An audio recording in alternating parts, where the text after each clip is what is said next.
All right. Hello, everyone. So I have a lot to say, so I have to get started right away. I love how Universal comes up over the Earth right now, and one of the first lines was something about the auras in the sky. I'm not sure if that was really intentional or not. I'm not sure. So we start the movie off. This is Nope. Um, we're starting the movie off with the Gordy scene. Um, so I do have to say right away that this is going to be the first recording that I do for a 31 day Halloween thing that I'm doing. I wanted to do Nope for a couple of years now, and I just wasn't sure how to do it, if I could do it, how I could do a commentary for this movie. There was so much to talk about. I ultimately decided not to do it.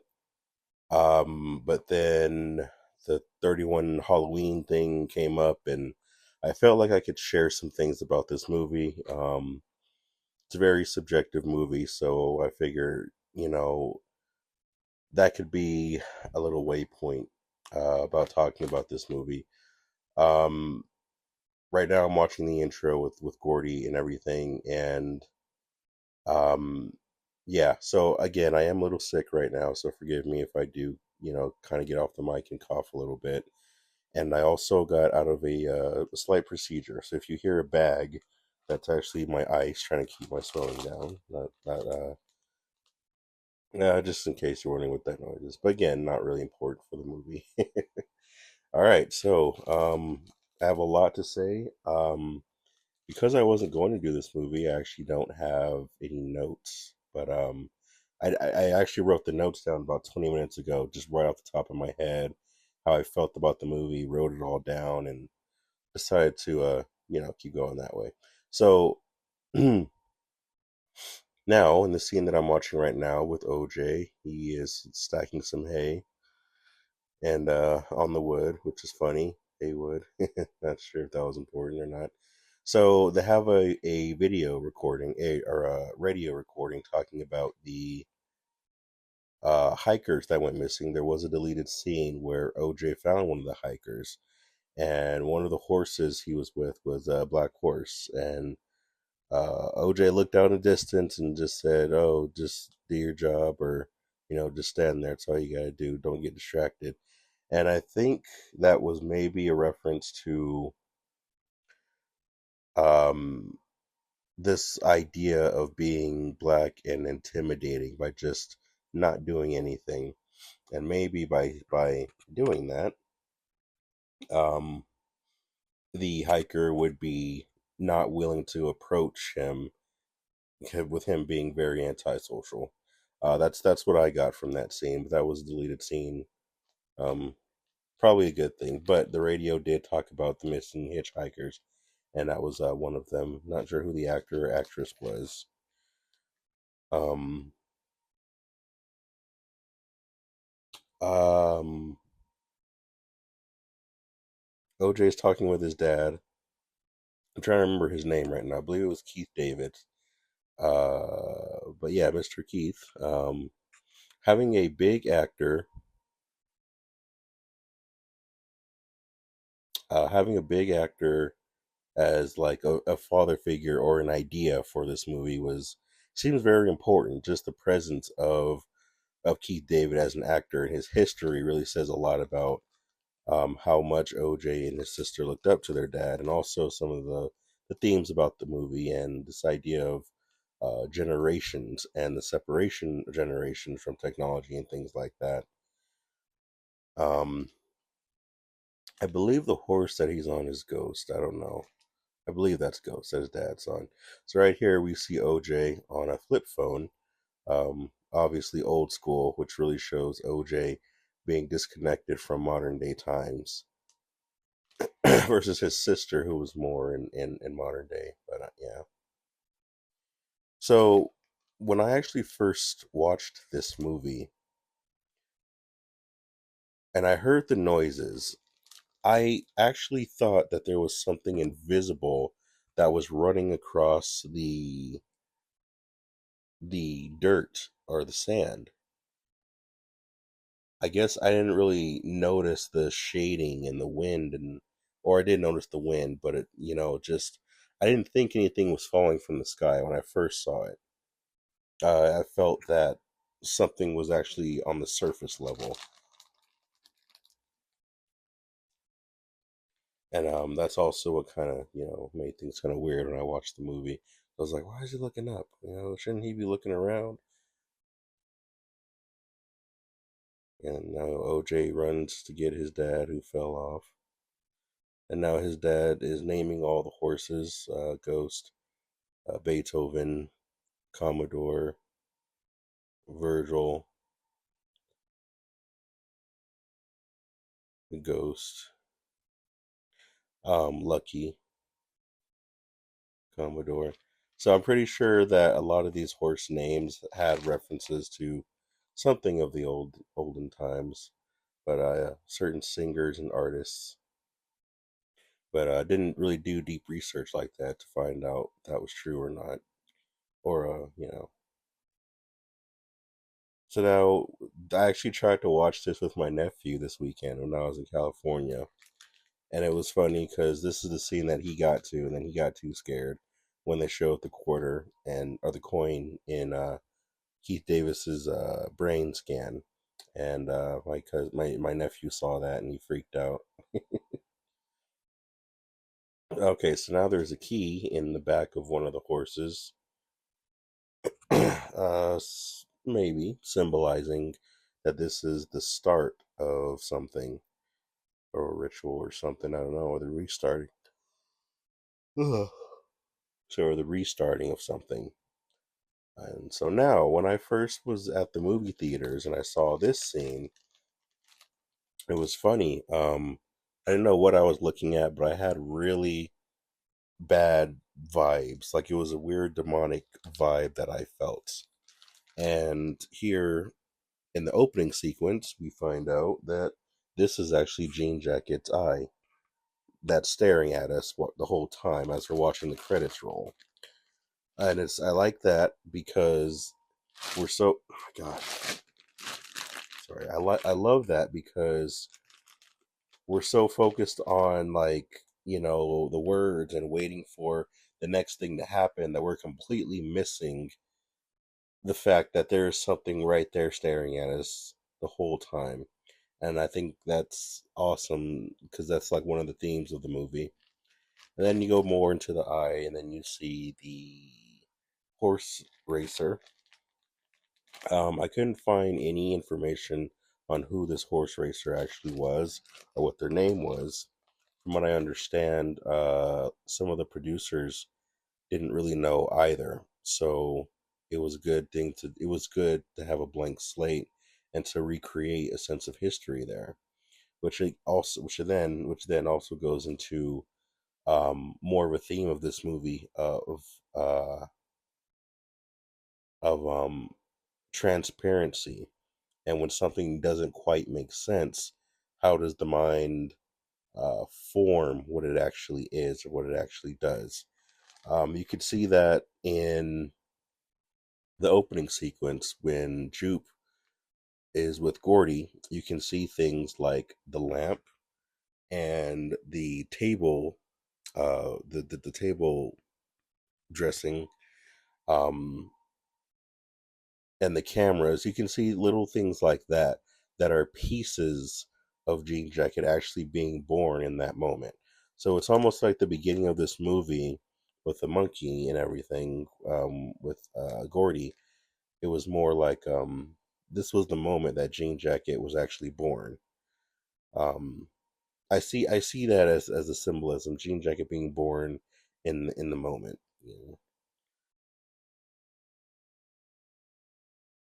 So now here is, yeah, the whole idea of spinning, and round things is the theme in this movie.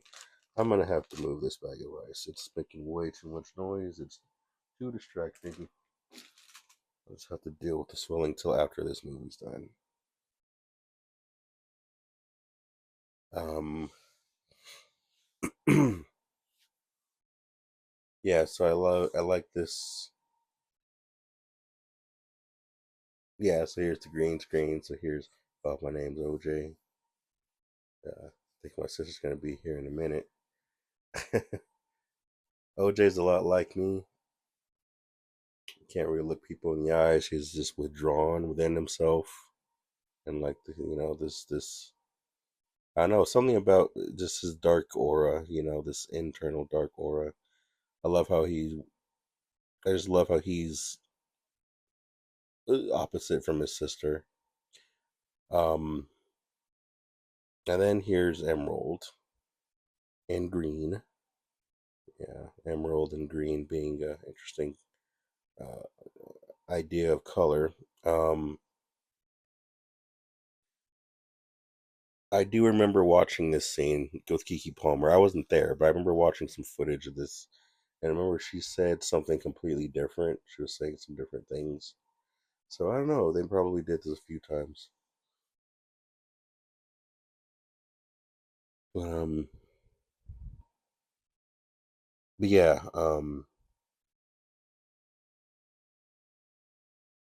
yeah. So Kiki Palmer's talking right now.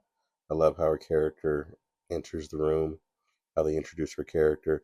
I believe she had another scene when she was out in Hollywood, I believe Boulevard or something, and she did flirt with a different person. But I think it's amazing to show her character off in this sort of lighting when she meets with her brother, and it really establishes the relationship between her brother and her more than just her character, but her character throughout the movie. So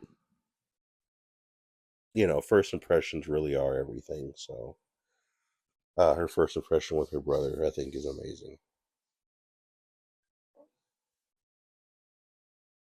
There's so many different ways of interpreting um, how OJ's reaction is to his sister, how he feels about it. So I love how that was very well done with his reaction being very silent.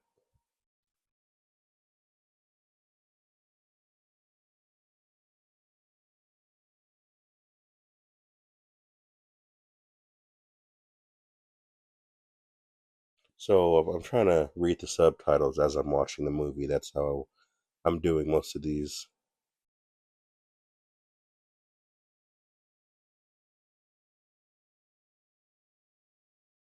So Lucky kicks the container of powder, and the powder goes everywhere.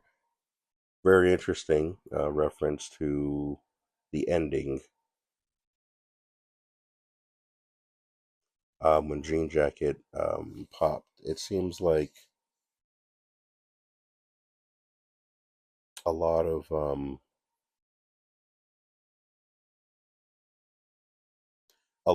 the smaller details in this movie are actually put in place to create the Jean Jacket entity and its functions and things like that. So if you actually pay close attention to certain things, especially visuals, you'll actually see them be recreated in Jean Jacket's behavior and the visuals of Jean Jacket. Could be coincidence, maybe. And OJ, Otis, I think Otis Jenkins, maybe I don't know, but I think Otis Jenkins was actually um a character from the Boondocks, but OJ was a reference to OJ Simpson, so that was a small Easter egg. Here's the wacky inflatable tube man. Nice little foreshadow, and I love the foreshadow, but they're like colorful. So that's interesting.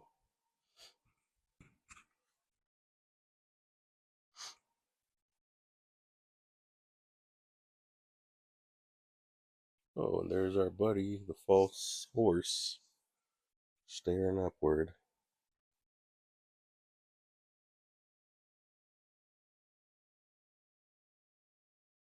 Um, okay, so now here's the amusement park.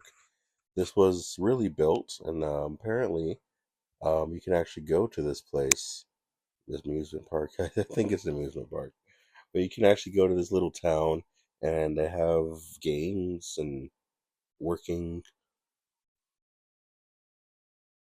working everything from the well to some slot machines. From what I understand, you can even do a tour. But the things that were built here are operational.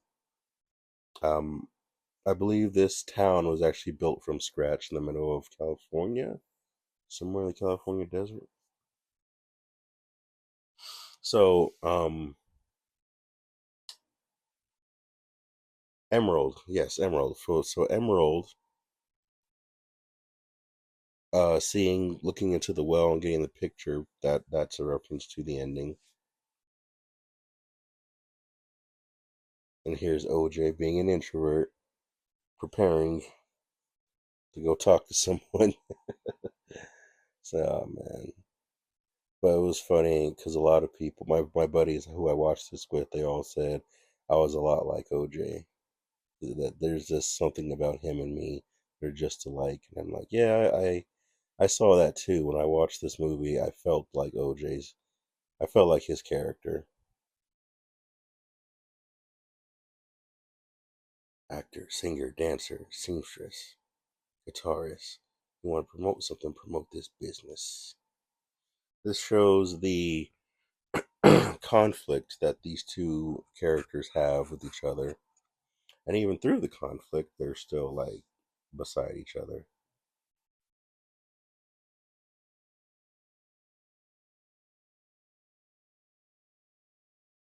So that's a very important element to remember that, people fight.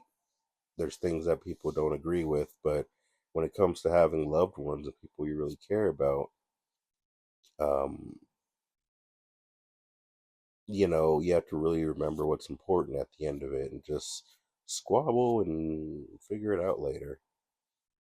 That poster that was in the hallway just now outside of Jupe's office, that looked like a poster from I don't want to say Indiana Jones.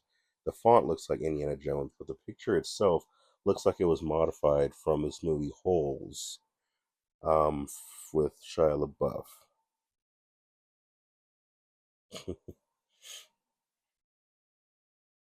Bunch of kid actors, could have been a reference to that. I can't believe I forgot about this. In the scene when they're talking to Jupe, there's actually a pair of scissors. There it is, right there. There's a pair of scissors on his desk. Those were the pair of scissors that the tether or the character, the villain, used in the movie Us. It was Jordan Peele's previous movie. Yeah, the scissors were the weapon that she used to scissor things and people. That was an interesting Easter egg. I think this is my first time actually seeing that, while watching the movie. But I have seen it before. But yeah, so yeah, Easter egg.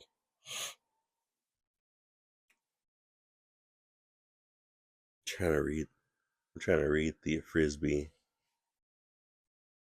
Gordy's Home was a sitcom, and so there was a real incident. And I remember being in school when I heard about this. I think I was in late middle school, early high school, and I remember reading the story about this lady who had a pet monkey, and something went wrong, and the monkey, they were best friends, and the monkey just went crazy and ended up like clawing this woman's face off. And eventually the cops got there and they had to put the monkey down. And the monkey tried to kill her owner's roommate, and it was a big thing. But I remember how disturbing that story was to me as a child, as a kid. And this could be a reference to that also, from what I understand, partial influence. But the cool thing about this movie, like I said, I have nothing to run out of when I talk for sure. Um,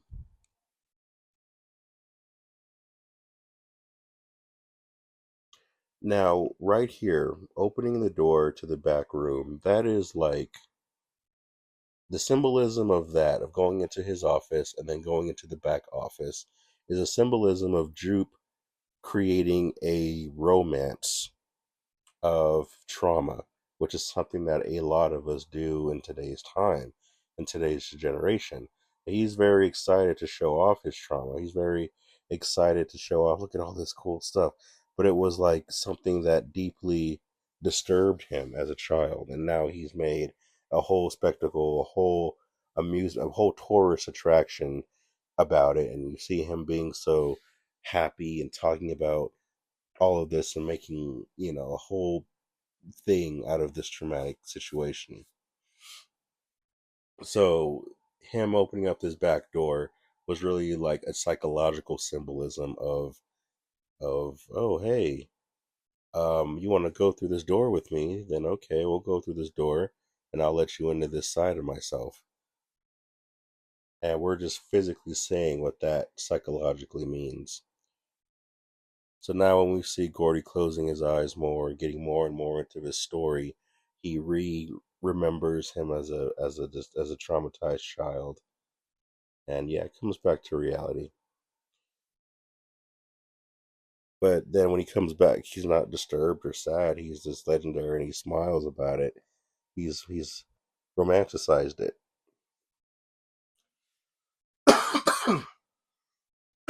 Oh, sorry. um and a lot of us will do that where we will say, "Hey, I've been through trauma. I have anxiety. Ha ha ha." And we'll make jokes about it and we'll just look for affirmations or look for people to expect we expect people to look at our traumas and be like, "Hey, my trauma is bigger than yours," and compete about it. And it's like, no, that's not what trauma is there for. It's not meant to be looked at as, "Oh, I got a bunch of problems. I got medications. Ha ha ha, I'm special. I'm a very important person." But that's something that we do. It's a reaction. Right here, this one of my favorite shots ever in this movie. The sun is setting, and we see OJ and Emerald walking towards the house. Beautiful lighting, beautiful time of day of night, and you see Emerald smoking a vape. That is a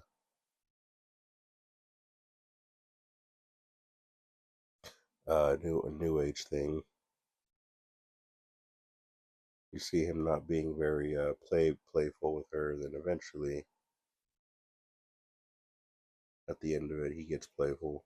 So despite how different they actually are, they do find ways to connect with each other, and the love that they have for each other is very important. Remember Jean Jacket. She's pointing at the. That's what her line was just now. So she says she's talking to a therapist. Like, you see a therapist, and she's like, "Yeah, I do one on occasion." It's just, which is just a funny line, very funny line. She said I was supposed to get Jean Jacket to train, but then Pop's got some Western or something like that, classic. But Jean Jacket's design, his name comes from that a horse that Emerald was supposed to tame. If you look carefully at the picture and a few other things, the design of Jean Jacket actually resembles a cowboy hat, a white cowboy hat. In certain frames, you can see how it's not symmetrically um, round. There's actually some pointed edges.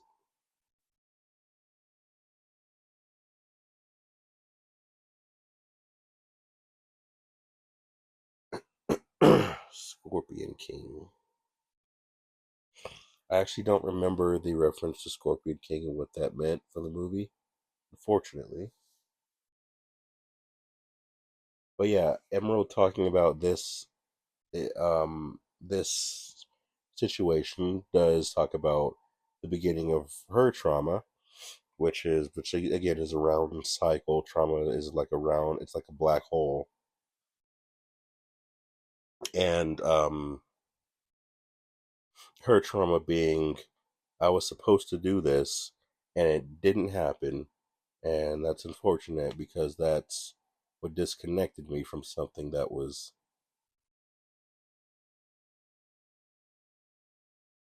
that's what disconnected me from something that was very important and intimate.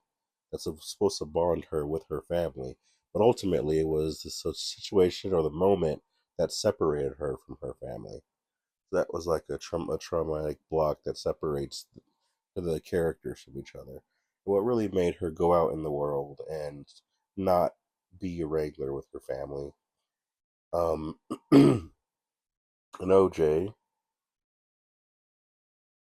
talks about how amazing his dad was, and he sits proud of what his dad did and knows the importance of the name that his dad made for, a rancher and for being a black rancher and things like that in the history. And he's very proud of his heritage. That really shows the enthusiasm of his character is within other emotions other than expressing it through joy or happiness or chaotic bursts of energy, things like that. So it does show that his character's joy and happiness is in other places that are very spectacle like.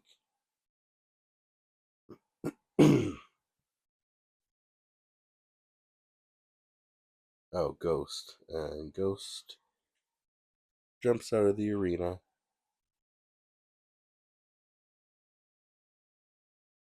and runs off like something was calling him home. Man, and yeah, it is dark out there in those deserts. It is dark.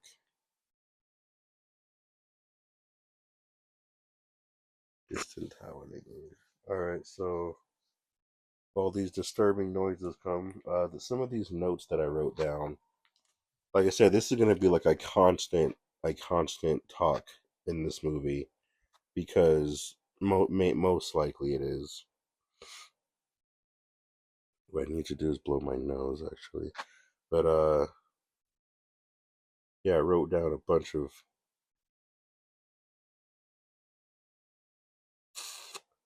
Let me see.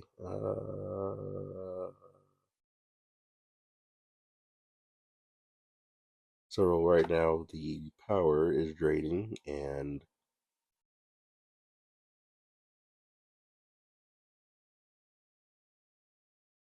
my family and I both bore witness to an absolute spectacle. Oh, okay. Jupe is. I'm like, wait, I don't remember people talking in this scene. This was the. I have the subtitles, and it was the recording that Jupe was talking about. So boom, there goes the stream of sand and the wind and the shrieking through the clouds.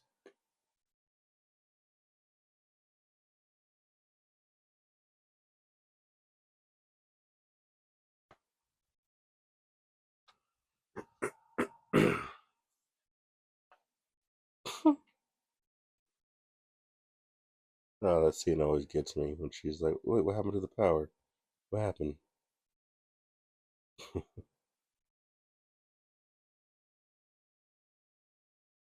I guess I can take this time to talk. Oh, there it is. Oh, I looked up just at the right second. OJ looks up and is able to see a glimpse of Jean Jacket. What'd you see? Where's Ghost? There was a character, and I know a random time to bring this up, but there was a character in this movie named Mr. Nobody. And Jordan Peele is the writer, director, producer of this movie. I should have gave him a proper introduction at the beginning of this, but like I said,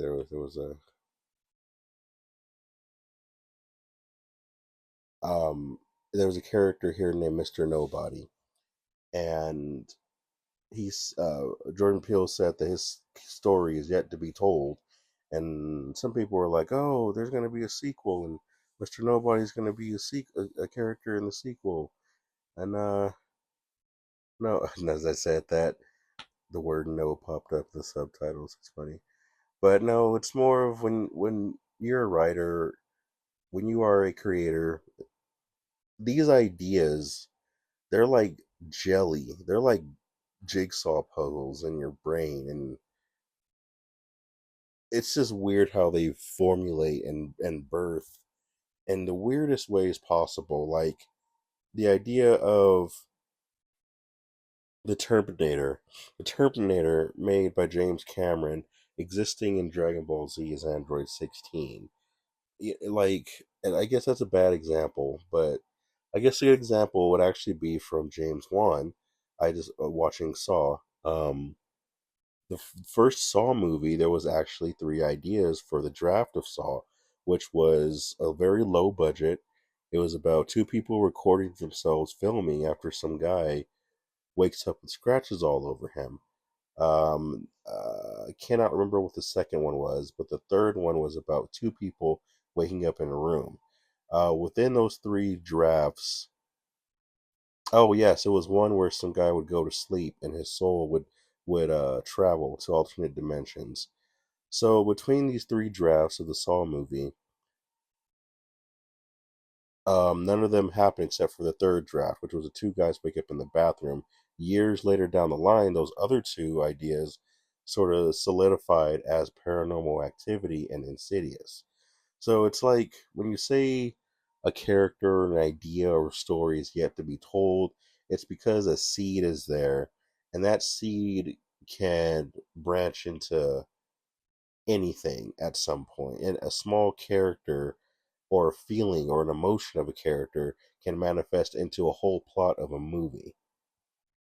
So that's, you know, something that I guess a writer's language, but it was more like that from, what I understand, from what I got gathered from Jordan Peele's reaction to that. Anyway, okay, so now they're at the Fries and they're meeting Angel. This scene right here, where Angel meets with OJ and Emerald for the first time, was actually the first scene that they did together.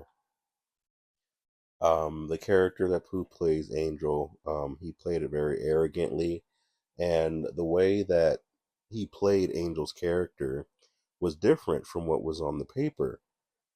And I believe he added in one of the extra lines, which was the arrogance of, no, it's not hard to install, but you can't do it, or you can't do it, but I can.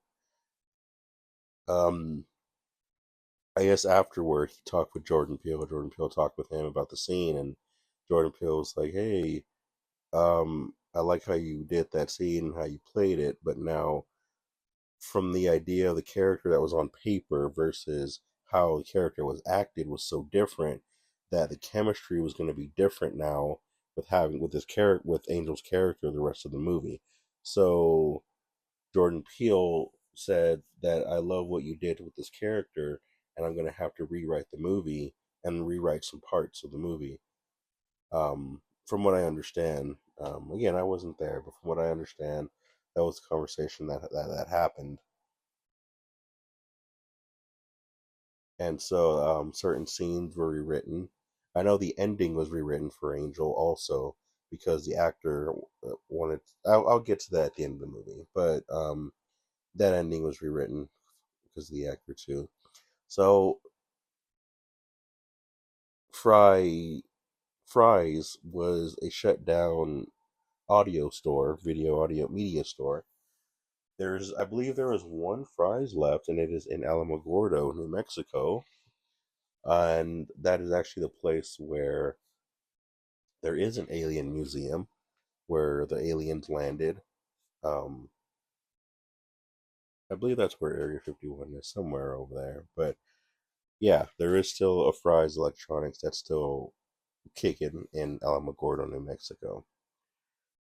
Angel right now is an attention hog, and he wants attention, from anywhere, from anybody, even if it's strangers. And he's very oversharing with his personal life. just trying to get some form of attention. Which again is another theme of this movie.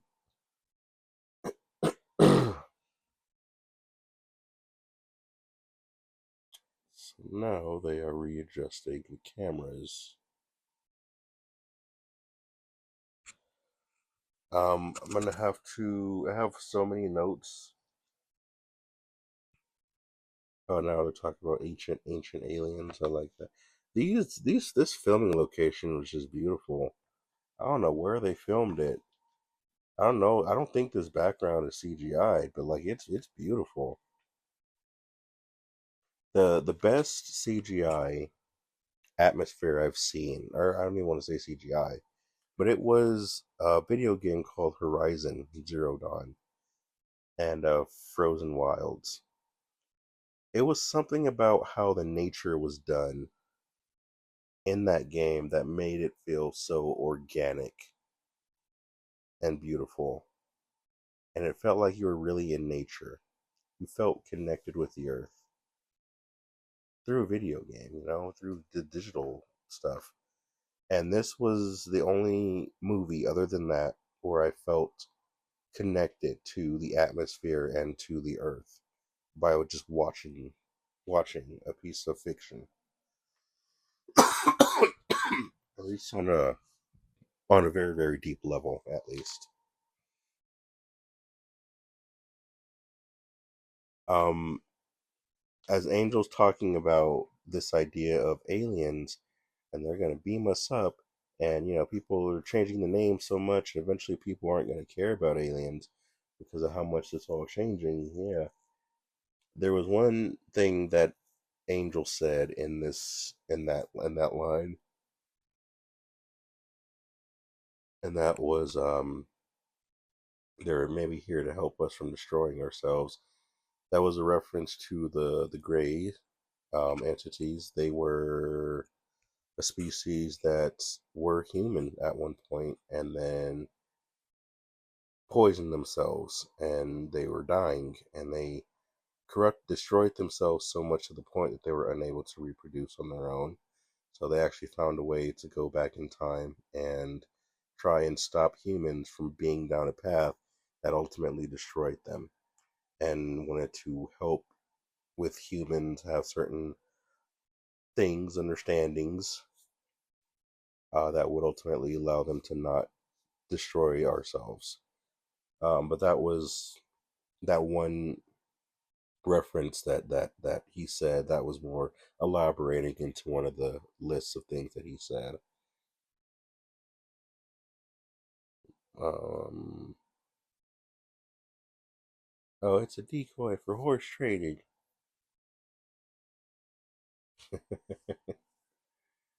Get her just going out stealing stuff.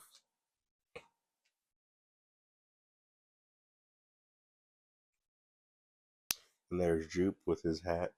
This whole movie, it feels like I'm being watched. It feels like you're being watched. And I have no idea why, but I always got that feeling watching this movie. Nope, it felt like it was a constant um, being watched. There was some divine intervention with him showing the flyer. I believe that flyer actually pops up later on in the movie when OJ goes to get Lucky. He finds that flyer that Jupe just tried to present to him.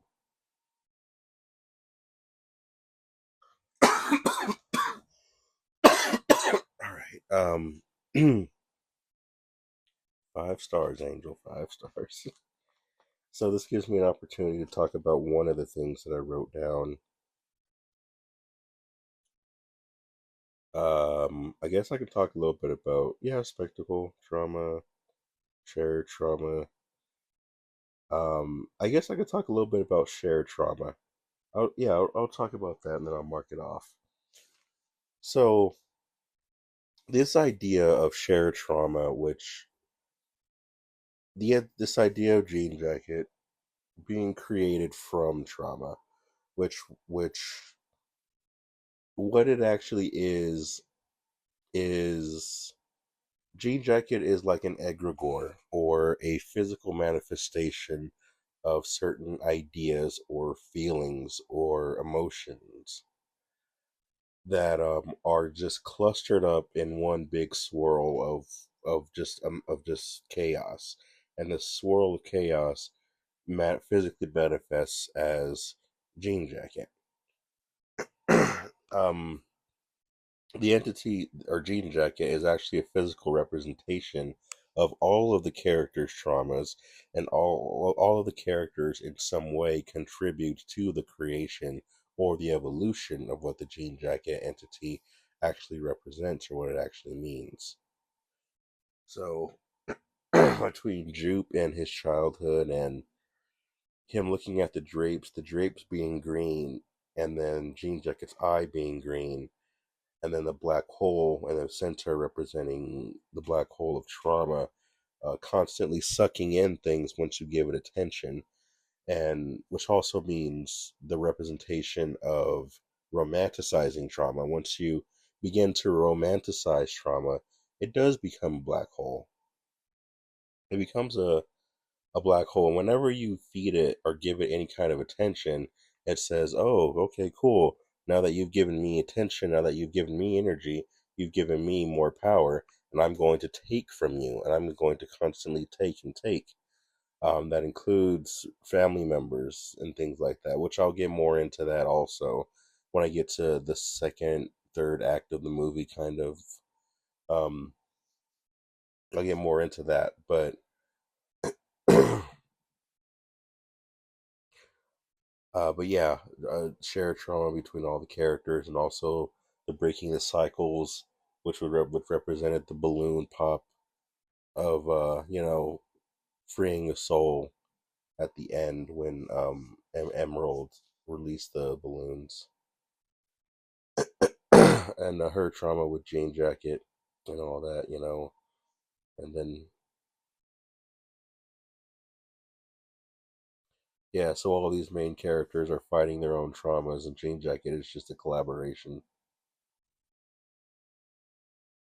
I love this barn scene because you see the first alien pop up, and it's like, whoa, what? It's like, bro, what are you doing? And you see it creeping. You don't know if that music, if that sound is the song, or if it's the actual alien itself. Then you see the second alien, and then the first alien just like drops, and it's like, whoa, nope. And it is kind of like, what do you do in the situation? Do you keep filming? Do you run? Like, the whole point is to get it on film. So it's like, man, you gotta know that you get what you're getting into. This scene right here was beautiful. When he turns the corner, the alien like slowly peeks its head out, and it's like by the time you're so like, where is it? Where is it? By the time you realize, oh, it's already staring at me. It's like, oh, good thing it was the snake, huh? Then yeah, there's the alien right there. It's a black person response. A big punch right there. Bink. Give us back our property.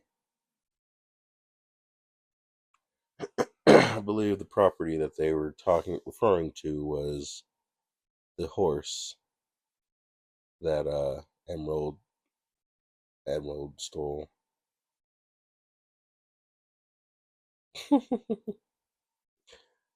But yeah, okay, so let me mark that off. I don't know where my pen is. But shared traumas. Jean Jacket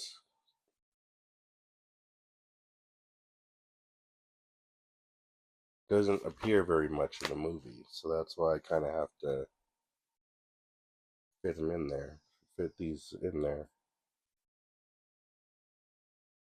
Oh, and there's his partner. I meant to do some research on the actress who played the girl eating the hot Cheetos, and I completely didn't. And I feel bad for that. Yeah, she did remind me of the Cheeto eater in that Michael Bay movie. Ambulance? Yeah, ambulance. So this next scene is a whole scary scene and everything. And yeah, the praying mantis on the camera like the whole time. You don't even realize it. So what I love about this movie and the audience reaction when I was in the movie theater, and I loved the positive, but I loved the negative reactions also. Um, this movie was very grounded, very slow pace. This was a very yin movie. There you have yin creations and you have yang creations. You have very expressive yangs and you have very grounded, dark yin stories, which usually revolve around this idea of self discovery. And if you don't know what you're really getting into, one of two things will usually happen, or one of three things. The third thing is more of you won't like it.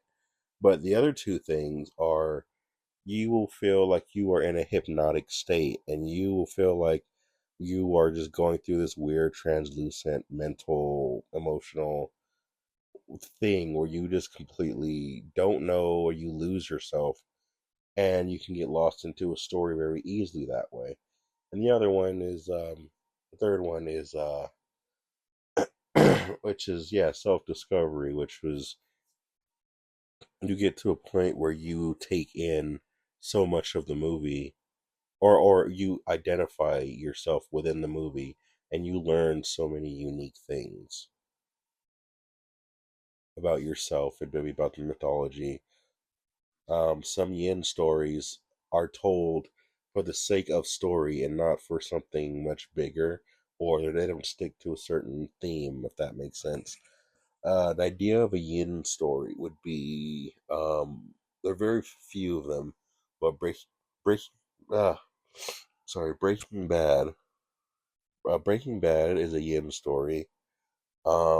The fourth season of Shameless would be an idea, and this TV show called Heroes.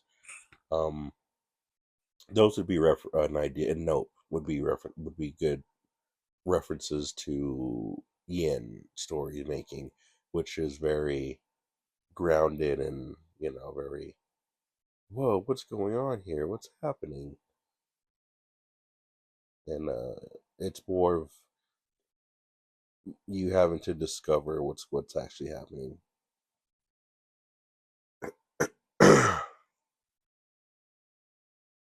Run, OJ, run! Do, do, do, do, do, do, do, do, do, do. All right. So far, recording is still going, which is good.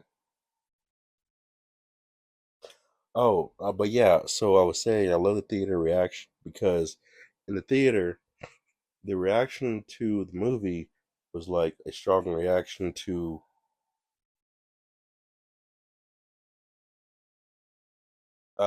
what to like a message or a deeper theme of the movie, which was you're so busy trying to look for something more that you completely miss what's right in front of you. That is a very powerful. Oh my gosh! I'm sorry. Hold on one second.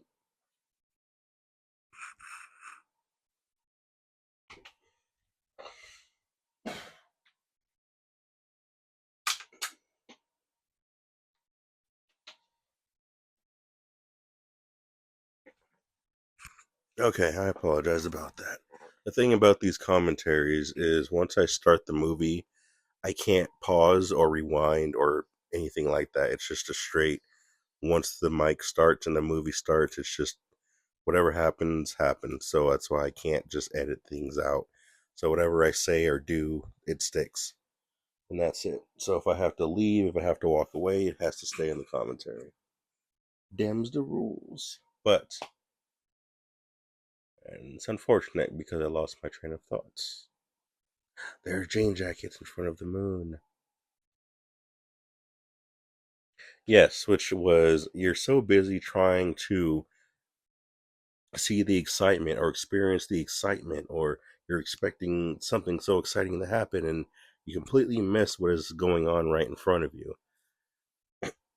And that is a mentality that a lot of horror directors love to capture, a small detail that horror directors will try to capture. But that is a very powerful theme of the movie also, because and that's what makes the relationship between OJ and Emerald so powerful, why their love and their bond is so important. Because oh wow, I actually saw Jean Jacket in that scene.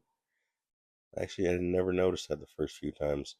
But it's important to know that because, again, going back to the second or third acts, which I'll get into later, um, if you're not, if you're constantly wanting something more and more and more, if you're constantly trying to have things fit your expectations of what things are to be, then once you have something unique right in front of you, you're not going to appreciate it. You're not going to see the uniqueness of what these things are, what these things represent, or what these things even mean. You're just not you're just not gonna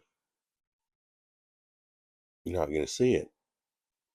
And it kind of goes into the idea that Jordan Peele made this movie on a car accident, which was, oh, there's a car accident, and you want to sit there and stare at the car accident and see everything, and you're not like looking at driving in front of you, and then you end up hitting somebody or causing a collision because,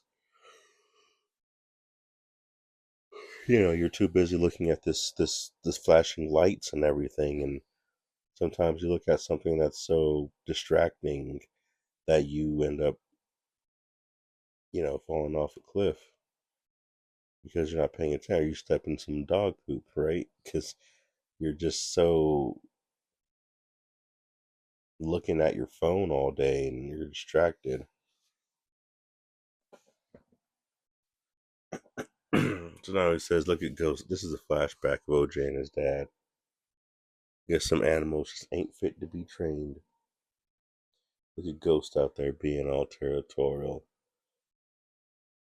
So this say this was OJ's dad coming back to him in spirit and telling him, hey, this thing and some of its reactions and, you know, that's very territorial creature. It's like there's a psychic bond between OJ and his dad, and his this scene where his dad pops up randomly and tells him, "Oh, look at Ghost out there being territorial." It's like Jean Jacket is actually taking on the personality traits of what he absorbs, and also his dad is like psychically telling OJ what the reaction is for Jean Jacket, which later on becomes important for the blood rain scene.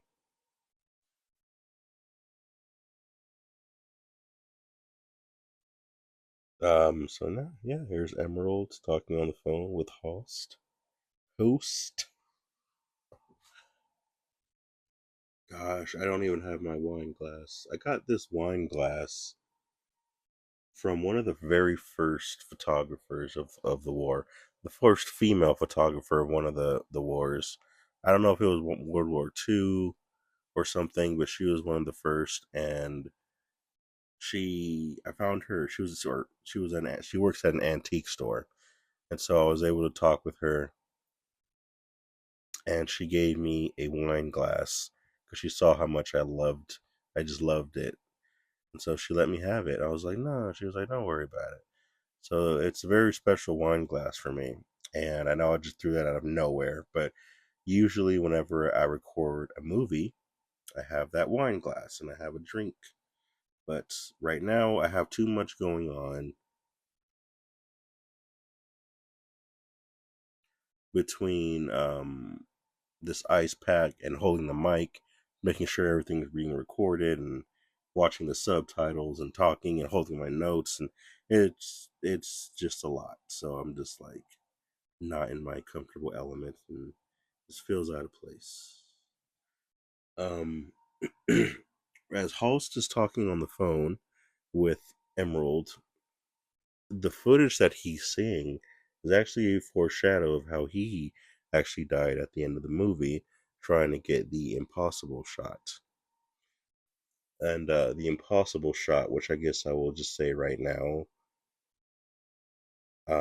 is this idea of the impossible shot is an impossible. It's an impossible thing to capture because when you are creating something, when you are making fire, whenever you're transitioning from one emotion to another, there's like an impossible grasp of actually feeling a transition of some sort.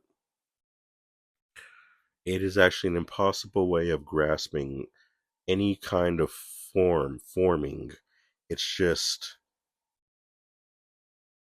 it's just like it just happens. You know what I mean? Like if you have a superhero who has the ability to create fire, it's just they're standing there and then they manifest the fire. But there is something called the impossible shot, which is something that exists within the realm of infinite potential and manifestation. That's important because the realm of infinite potential and manifestation, the closest thing of getting there is transparency or the silver lining of contrast of one thing or another, of yin and yang, or of function and creation, of truth and subjectiveness. That's another strong message about this movie is the impossible shot, which again, once you have an entity called Jean Jacket, the impossible shot becomes like, what is this thing? What is this thing actually? Like, what exactly is Jean Jacket? And trying to pinpoint what it is, or, it's kind of like you kind of get stuck in this question. And in that question of trying to figure something out, the action of trying to figure out becomes impossible to grasp because you are in a lost, non existent space of the mind. And the only thing that you're able to grasp are ideas or speculations or things that you may think, or hypotheses of things you may think are true. Things like that. But the actual process of trying to find or discover the knowledge or form it is something that is impossible to grasp, and that is the impossible shot.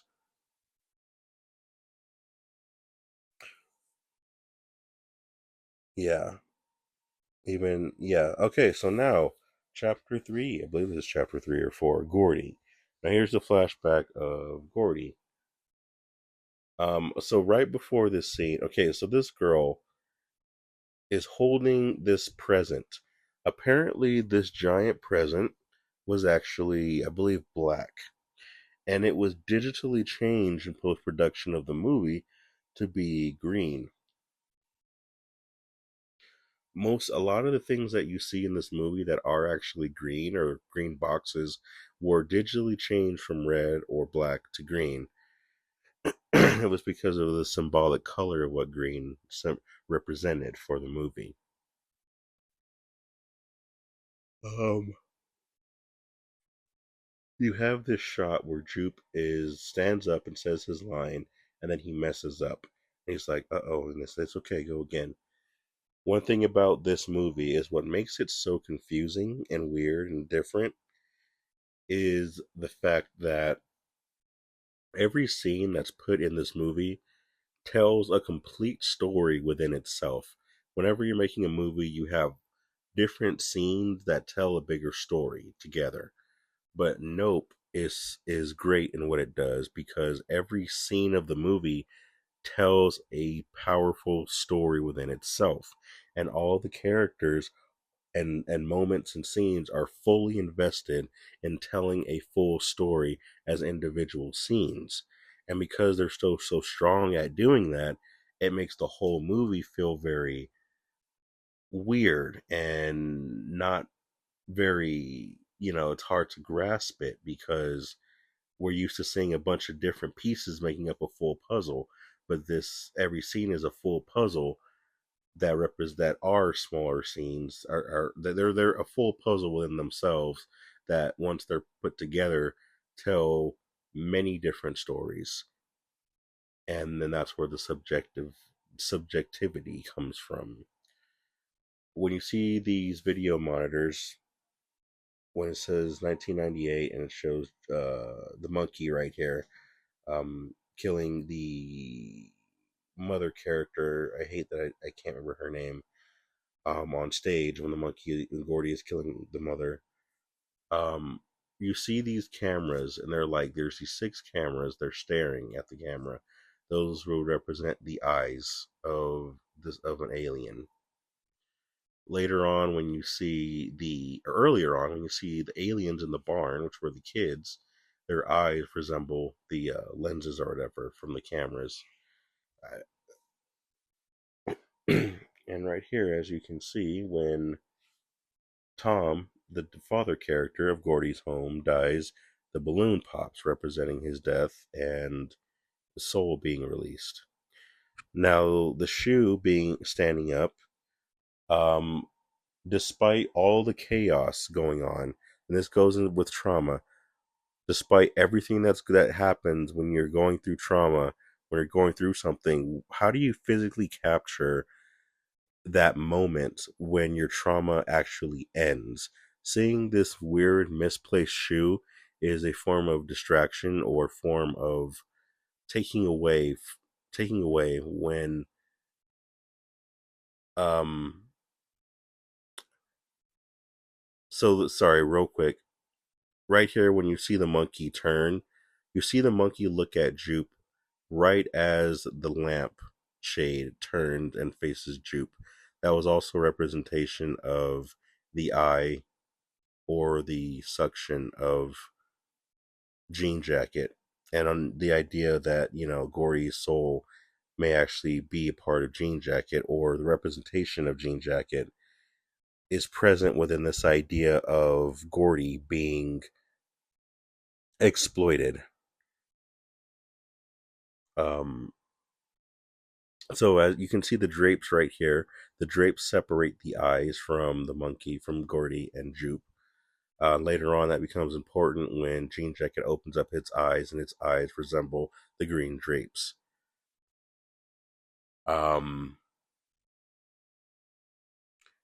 so the lampshade is not only the same color as Jean Jacket, as well as the cowboy hats, but the monkey looks at Jupe as soon as the opening of that hole of the lampshade looks at Jupe also. So it's like a tunnel going from the monkey's vision to Jupe. Um, yeah, don't no, it wasn't a coincidence because I constantly went back and forth and saw how the lampshade was digitally moved to actually do that, to sync with that on purpose. Now, right after you see Jupe is lost in his trauma, then you see the girl next to him, his co star of the show who survived, putting on a hat that resembles the same color as Jane Jacket, and now she's comforting him. And she's like, "You ready?" He's like, "Yeah, let's do this." Whenever something exciting happens in this movie, you notice right as you're starting to get into it, the scene just goes to black and it takes it away. So, and yeah, now she gives him the hat saying, "You're in control now. You're the big dog. You're the big cowboy." Anyway, so yeah, right as something starts to suck you into the movie, it stops, cuts off. And that goes back to what I was saying about the people in the movie theater. When they were starting to feel like they were getting into something, the movie would just cut itself out. And it was like, wait, I was starting to get excited and now you took it away. And now we're back to a grounded reality. That's how one of the reasons to stick to that's a yin form of storytelling also. You want to keep the hypnotic psychological aspect going. You don't want a freedom to happen. Once you have too much freedom happening within the psychological mind, it does take away from the deeper meaning of what the movie is about. So, boom, right here you see the paper, the green paper OJ finds, which was the same paper that Jupe had early. And this begins the chapter Lucky. So, as I was saying earlier, when the shoe stands up, then that is like a capturing moment of what does it actually look like to break away from trauma? What would it physically look like? And it's something just absurd because when you're going through all this chaos and this pain, what would be the thing that would distract to take you away from the horrifying things that you're going through, the horrifying things that's happening right now? Also, through trauma, you are creating a alternate world within the mind, an alternate and a separation between soul and body and mind. And once you have that separation, then you have this weird dark void, which then creates the impossible shot, which then kind of creates the idea of obsession, which is created from the question of what this is. Once you have that question of why, or the question of what this is, you now get lost in this infinite swirl of chaos, which then becomes this obsession, which then the obsession begins to manifest as I'm going to romanticize this thing because it's sticking with me because I don't have a clarity of what it means. Or I'm going to let it rule over me and haunt me forever. Or this thing defines who I am as a person. So the shoe was very much that. it's, and it's hard to really talk about the impossible shot because the impossible shot is a feeling, not so much an explanation. But I'm trying to explain the best way I can. Do do do do do do do do. Anyway,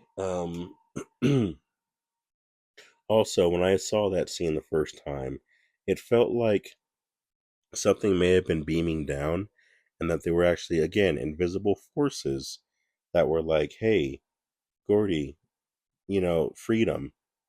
And Gordy's lashing out and killing everybody was a representation of taking a being that is in its natural habitat and taking it and exploiting it for money. Um, Gordy is a monkey and he has his own natural habitat, but they took him out of that and made him into something that they wanted him to be, a spectacle for entertainment, for money, and for other people's entertainment. And it's bad how money really takes nature and how it reforms, and how it manifests. And that was the anger. Gordy just released how it truly felt inside, and it came out very bad, and he had to be put down. But you have celebrities, you have people who are in bad, abusive situations, and all they want is freedom. All they want is to let this voice out that's been so suppressed. They want to be natural, and when it comes out, it can sometimes come out as a built up, pent of pent up rage, and it looks ugly, and it's like, well, it's been pent up all these years, and and it's gonna blow up to let itself out, and that's just nature when that happens. Too much pressure, more destruction happens. That also goes into the idea of jean jackets being in its natural habitat in the sky, and Jupe creating. Oh, I love this sound, but I can't listen to the sound yet. I might have to go back. I got a surround system. I got a sound bar and a subwoofer, and I actually want to listen to some of the sounds, some of the noises in this movie. They sound terrifying on a sound bar. These two. But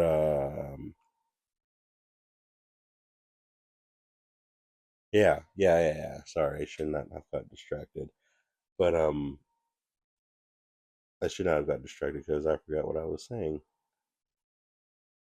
But yeah, Jupe talking and possible shots, and yeah, being obsessed, and again manifesting is um yeah, romanticizing. This box was has a green cloak over it, but it was black originally. You can see in certain shots or frames that it is still black.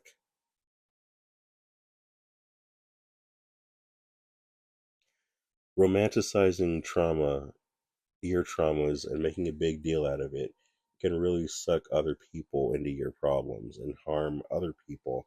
These people just want to come see a show, you know. Oh yeah, yeah, yeah, yeah. I was saying how violence can be a result of um,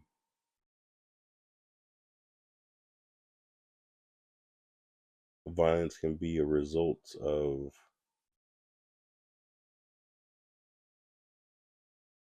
internal exploitation.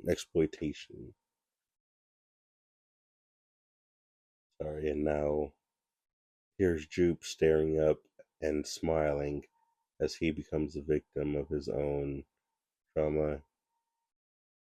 And then here's Jean Jacket sucking everybody in. The moment, this apparently the timestamp in which Jean Jacket actually starts to absorb everybody actually is at 1:11, which is the hour and 11 minutes in. And that is actually the moment when the terrifying absorption begins. And people get sucked into this tube, and it's a pretty gross, disturbing thing watching these people get eaten. You're not really sure what you're looking at, which you're not supposed to. Your mind is supposed to kind of feel claustrophobic and uncomfortable and terrified, so that way it gets more into your deeper subconscious of how terrifying the moment is. Um, I love how OJ goes to the door that says exit only, really showing that something's not right, that things aren't linear,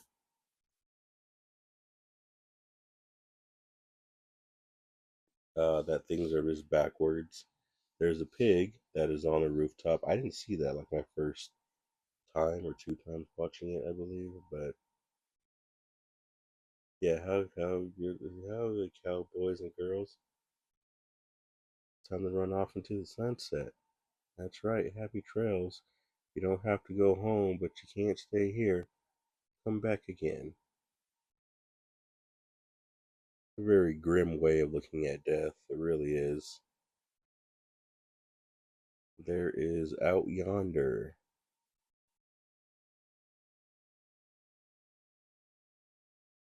Now we enter the realm of Jean Jacket's attack.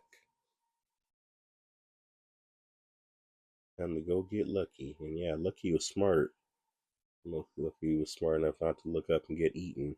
And I love that dynamic between the white horse ghost, which was frantic and chaotic and just all over the place and running, and then he gets killed, versus the black horse, which is like, I'm just not gonna look up and I'm good. But yeah, the black box was actually, or the box he was in was actually green. As OJ right now is trying to go get Lucky, and he's at the stage, the area where everyone was abducted, and you hear this whistling sound, you hear this popping sound, and you hear the sound of screaming in the clouds, um, which are the victims being digested. The popping sound that you hear is a form of echolocation that Jean Jacket had. Now, I remember finding the script of this movie, and the script actually explains a lot of Jean Jacket's abilities and why it does what it does.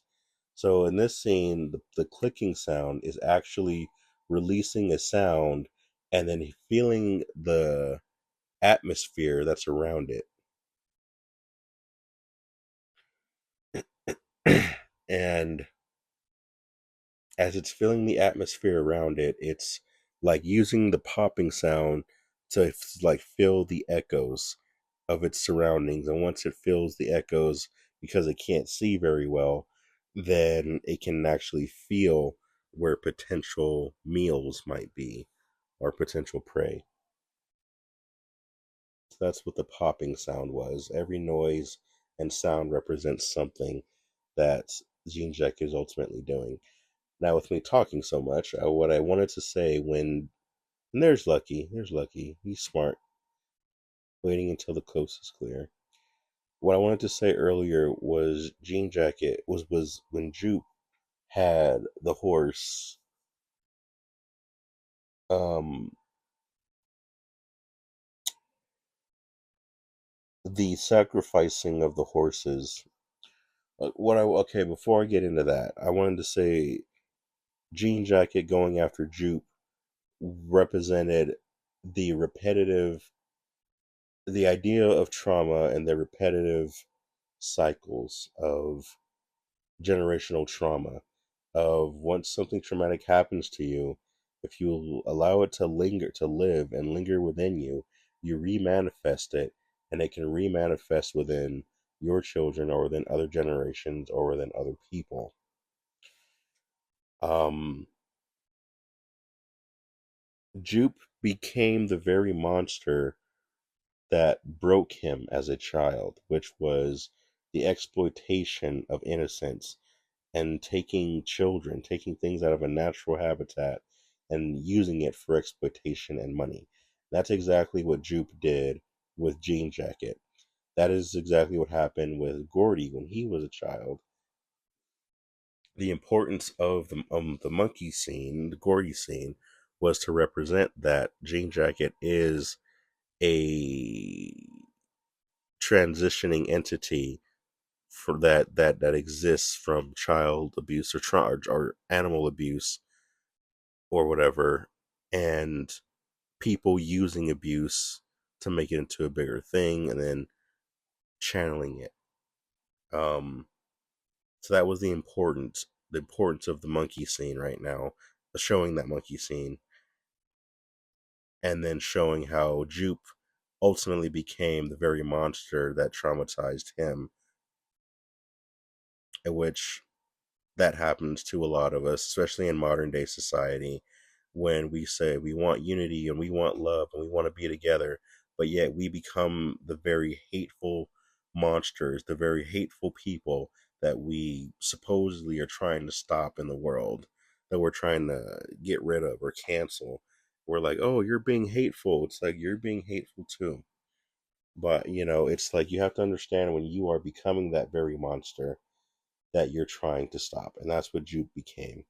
The sacrificing of the horses, horses actually represent freedom symbolically. So, in that sense, sacrificing horses meant sacrificing individual pieces of freedom because you are feeding a monster that is within you or within your soul.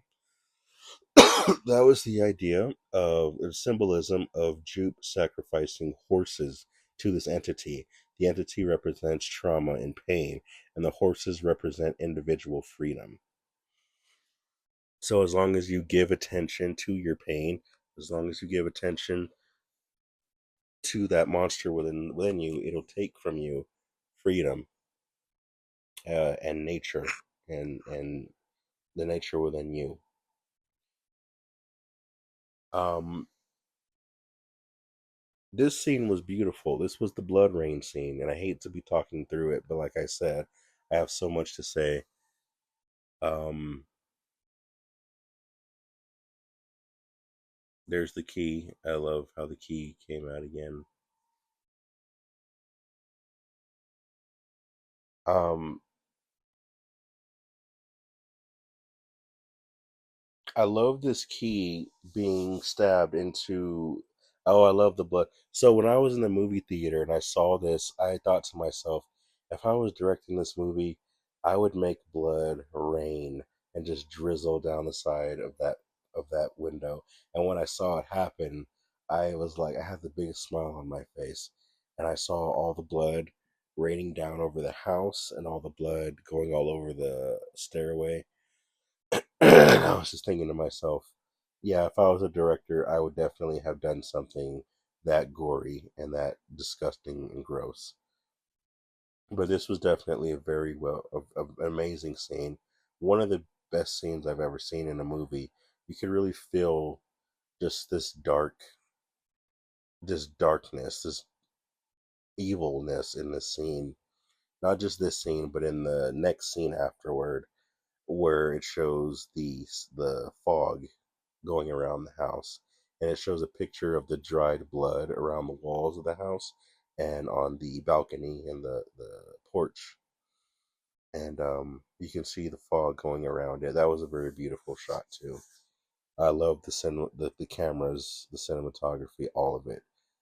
Um, Transformers 3, The Dark of the Moon, and this movie are some of the best camera work I've ever seen in any kind of cinema. But definitely my favorite scene was the blood rain scene. I love how the metal dropping on the porch in front of the house was very symbolic because that's the thing that actually killed OJ and Emerald's dad. Also, that scene where OJ was talking with his dad in the flashback, he was saying Ghost is out there being territorial. So when you get to the blood rain scene, this scene um, kind of circles back around, which it circles back around to that moment where OJ was with his dad last. So this is his dad being remanifested, and you see this scene being remanifested with the key symbolizing the start of all, the key. So the key being physically there re-shows us that this is a reenactment of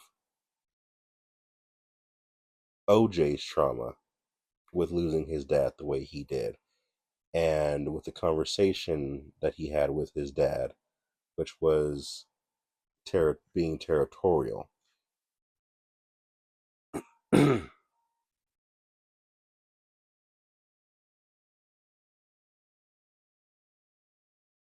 There's always something that feels very evil about that frame where the fake horse, falls into the passenger seat of the van.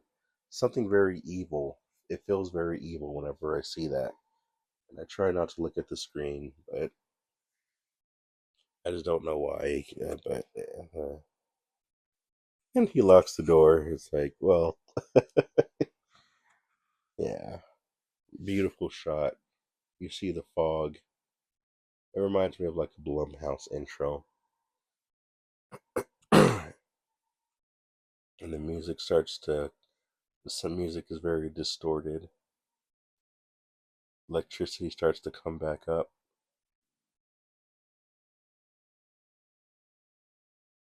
I wear my sunglasses at night. Tries to start up the engine. So, yeah, and he slowly starts to creep the vehicle closer to the house as the music is playing in a reverb.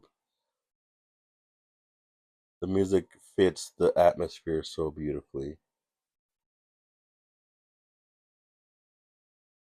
Um,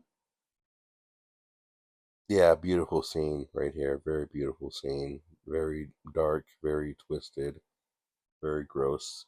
Camera work is amazing. The fog, the lighting, the time of morning. Um, yeah,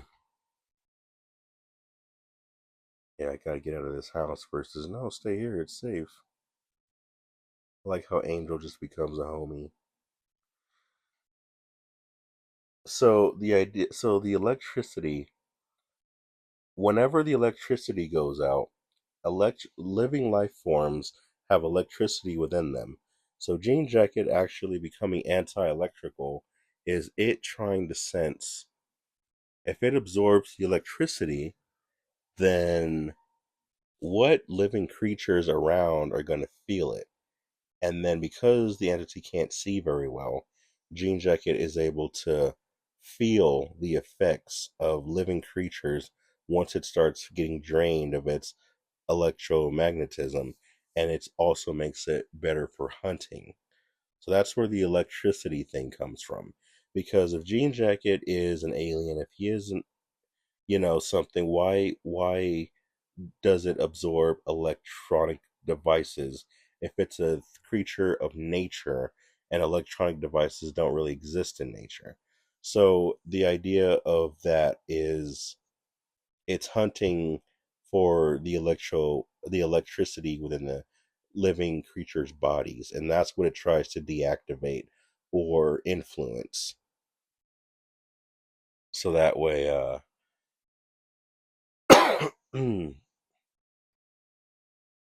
so that way it can better find its prey. So right here you see OJ um, having a flashback of the horse. I believe that was Bucky. Um, he said, "Don't look at the horse in the eye." So he knows, okay, don't look at it in the eye. So yeah, they all hop in the van and they take off. Um,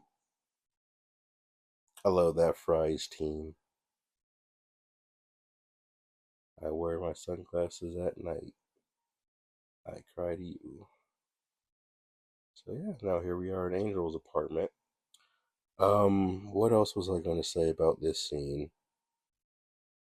Yes, what I was going to say about this scene also. Inside the house, there is multiple paintings. Right before you see the blood ooze down the window, there's a painting that you can see of a woman. Looks very plantation like. I don't know, that was her mom or grandma. Um, you also see Judge Jesus. You also see a horse. The name of that horse was actually American Eclipse. There was a horse that it was named after. That horse was named Eclipse, and I believe it was in London or Britain. It was a racing horse. American Eclipse was named after Eclipse, and American Eclipse was an American racehorse. It ran for 8 races, 8 big races, and it won every single race. It never lost a race. American Eclipse never lost a race. One of its most noticeable. Oh, there's the green. A lot of green in this scene with the diner. One of the most notable races that American Eclipse did was against a horse named Sir Henry. I believe it was in 1923, I believe. Sir Henry was a 3-year-old horse, and American Eclipse was a 9-year-old horse. They did the race, and American Eclipse won. American Eclipse was not only older, but also had 18 more pounds of weight on its back. So it had more weight on it, and it still won the race. Fitzgerald, I believe, was there, and Andrew Jackson. President Andrew Jackson was there to witness that race. Andrew Jackson being one of the presidents on the $20 bill. And this movie and the green also represented money. Um, just the idea of money. So um, money, the color of money was actually one of the original titles of Nope was a reference to money and having one of the presidents, kind of be an Easter egg with that horse was kind of a correlation between the original title of this movie and theme of this movie, which was exploiting nature for money and the destructive nature of what that means and what that physically looks like. So this scene right here, you see Emerald take her phone out, and she has a modern day phone, a touchscreen phone, where again OJ has a flip phone, showing the differences between the generations. Older generation, middle generation, and new generation. Um, So this was the second slash third acts that I was talking about. You have a wheelchair on your roof. That cloud hasn't moved an inch since I got here. Um, there have been recordings, videos, where security cameras will look in the sky and they will actually see clouds moving. They'll fast forward and they'll see clouds moving, and there will be certain invisible spots where clouds will keep their shape. And that was one of the references to Nope, also with the Nope, which was, hey, that cloud hasn't moved an inch. It's like, yeah, you got something there. This scene right here, when you finally have our squad of OJ, Emerald, Hoss, and Angel.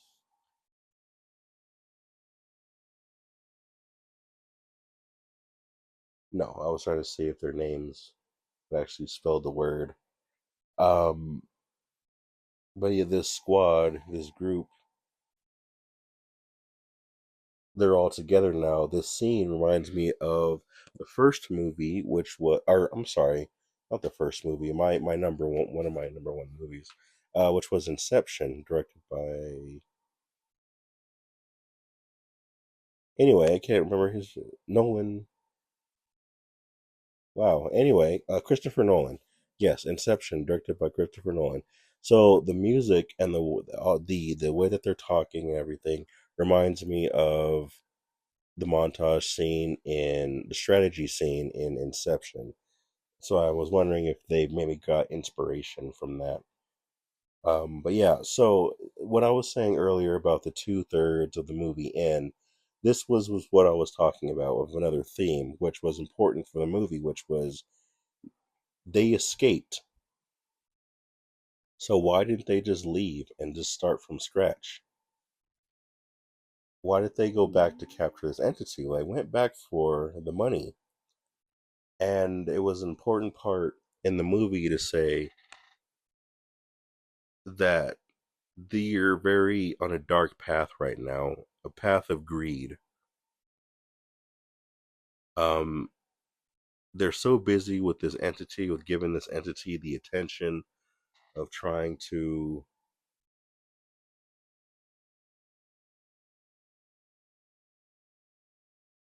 they're trying to give this entity so much attention, and they're trying to just, you know, they give it so much attention. It's like a big spectacle to them, and they're just obsessed with it.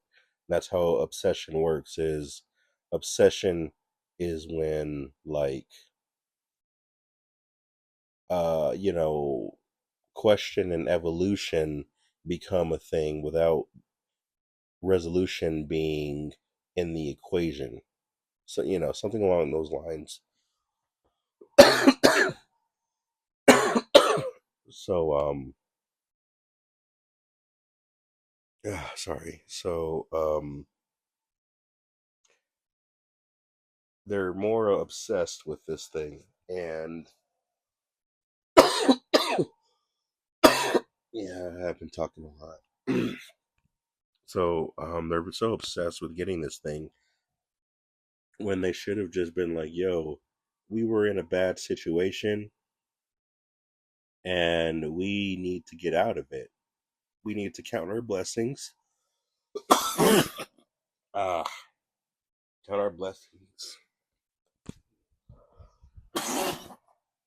man. Count our blessings and our lives." One second.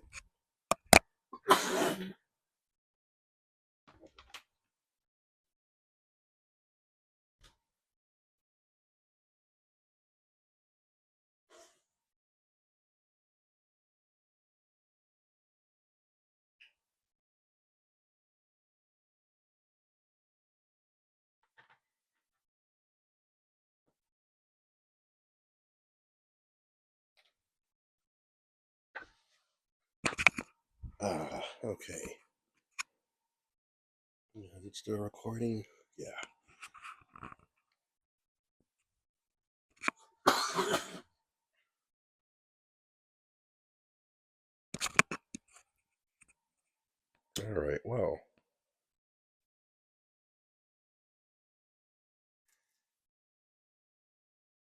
Ah, dang it. Yeah, I gotta take it easy. But I gotta take it easy on how much I talk now. But yeah, instead of looking at their family and saying, "Hey, we have each other," that's what's important. They're more focused on how can we have more? How can we get more money?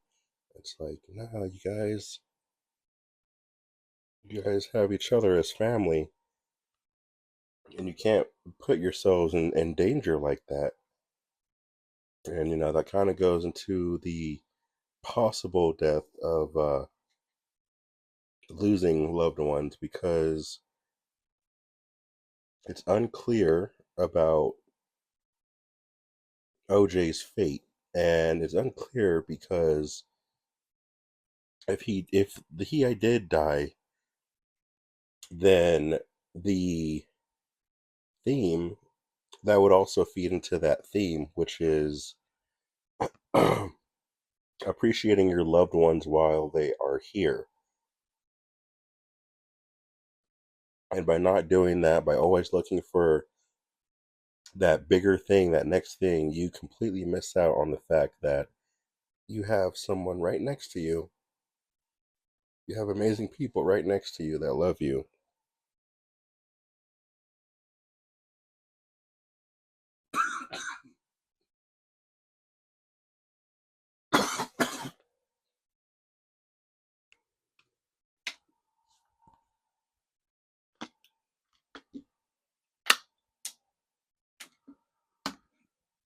Yeah, this is going to be a rough patch to get through in the movie, but we're on the last chapter. Jean Jacket. Just drink my little meal replacement. I don't have any water. Oh, I do have water. But I will have to take it easy. There was a deleted scene here with Hoss and Angel. Hoss had to change the battery in his camera, or and Hoss didn't. That was another affirmation about the theme of different generations, which was digital versus old school.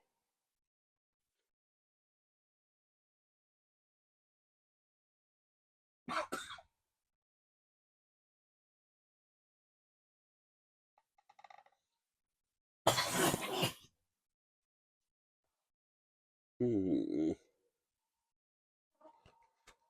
All right.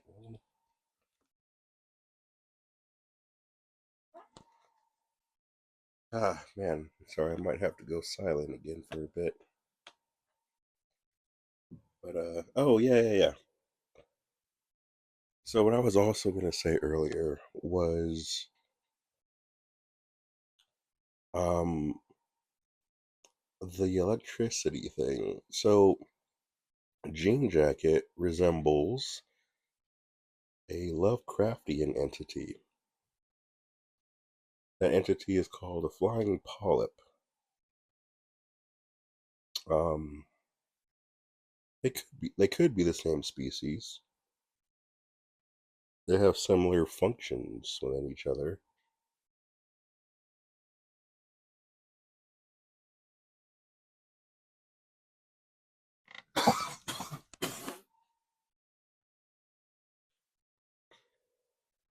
But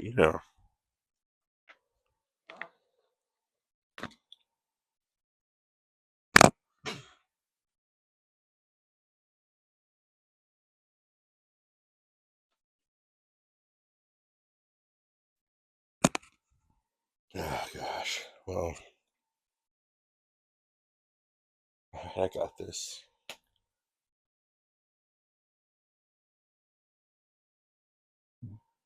Yeah, just forgive me for talking a little lighter to keep myself from coughing up what lung I have left. Hopefully, this bottle of water can help me.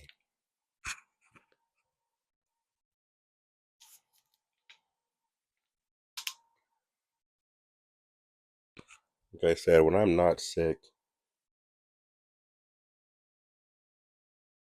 I'm always working, and now that I'm sick, I'm like able to sit down and but it's like okay, now that I can sit down and record everything, it's like I'm sick. I recorded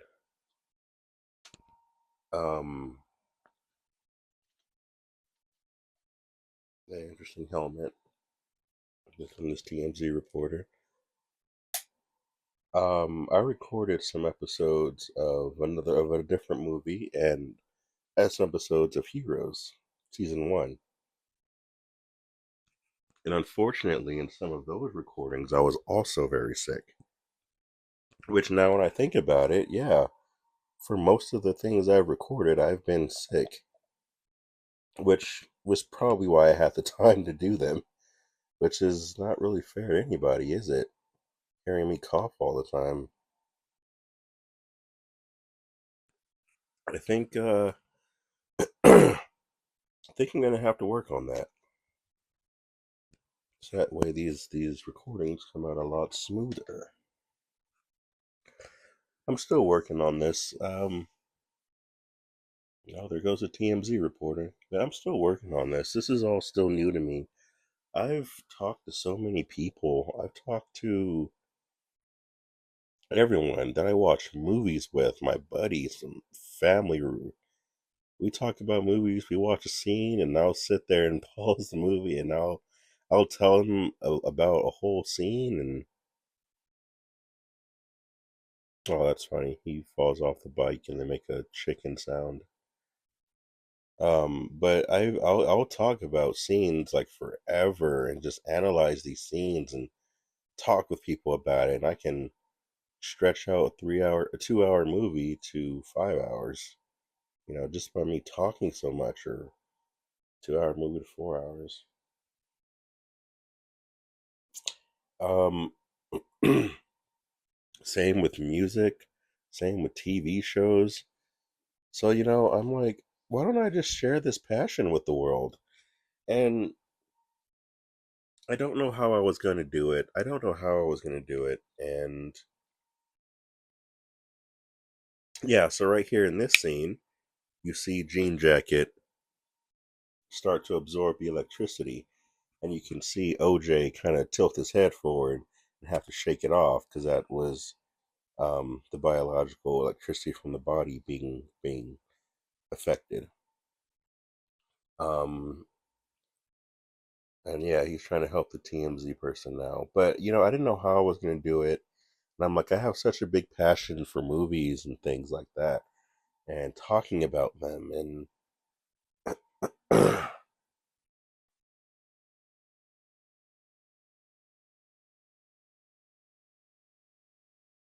but now he has to reload the old school camera. I just switch the batteries out. Oh, there's a drawback. Um, but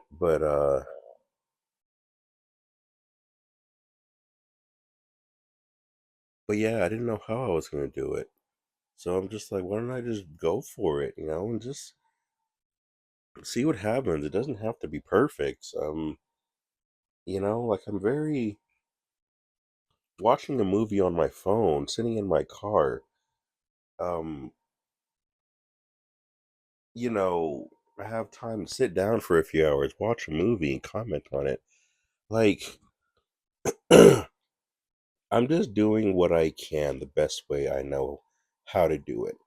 And it just seems like everyone in modern day world or society, they're very much like on Instagram and just YouTube. There's so much.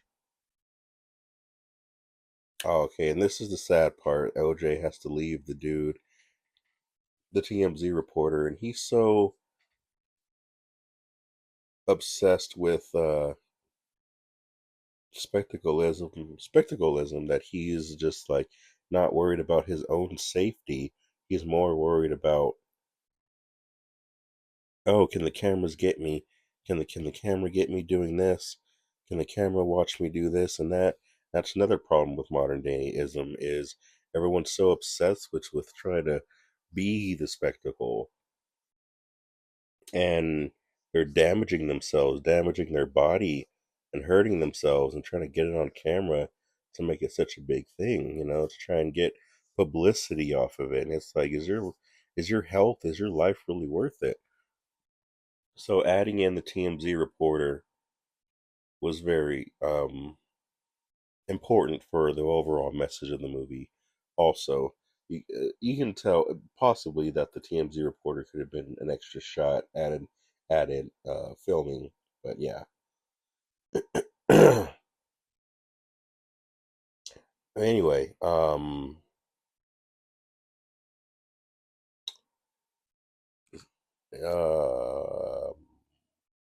yeah, I wasn't sure how I was going to do all this. So and that's the thing. People always want things to be so perfect, and it's like, and it's like it can feel pressuring.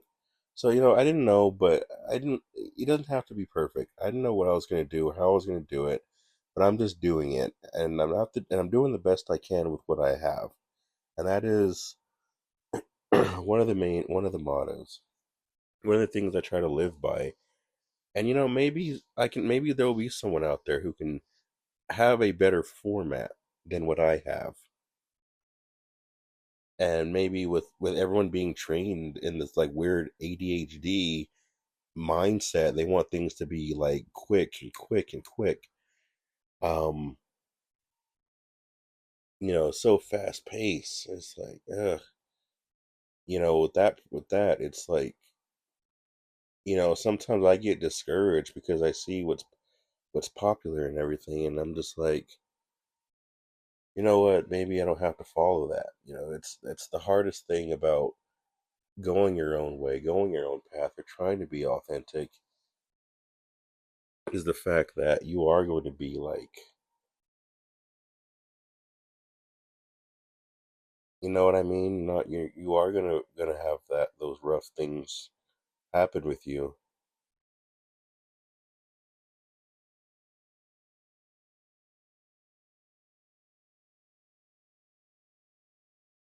and you are gonna have those emotions. That was very so yeah. The rainbow, him throwing the rainbow flags everywhere. Um, Jean Jacket being like, nope. That was Jean Jacket's nope moment. Everyone said it at some point in this movie. Or everyone had their nope moment. That was Jean Jackets. Emerald's was the first time when the cameras went out and she was like, "That thing, did you see how big that thing was? Nope, I'm not doing it." And OJ was like, "I got horses to feed. I'm gonna stay and keep going." Of course, OJ's nope moment was when he opened up the door and looked up during the blood rain scene.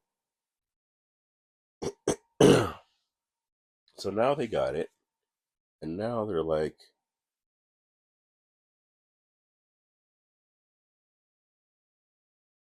they got their footage. There's gonna be magic soon. This is more of a Antlers host. Now he got the footage.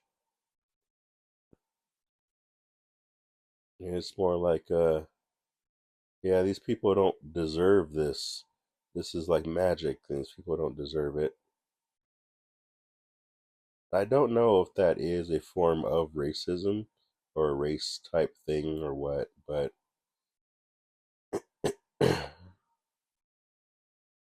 it could also be the idea of don't bring publicity to like divinity. So now he pretends to be a superhero and throws off his cape and like with the heroic shot. The Angel just grabs the camera now and Antlers host man. Now he's like, be careful where you point that camera, making sure it counts because the camera is basically like an eye. He says that in a deleted scene. So as you can see here, He purposefully looks into the eye of the creature and purposefully points the camera there and tries to capture the impossible shots. And the closest thing to the impossible shot that he could capture was the moment of death and what that would look like.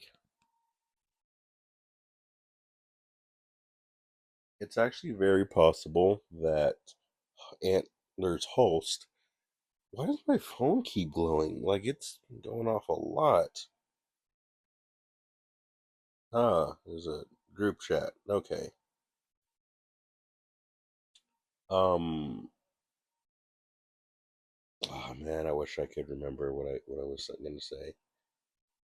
But yeah, yeah, Antler's Holst, his impossible shot, and death was the closest thing that he got to it.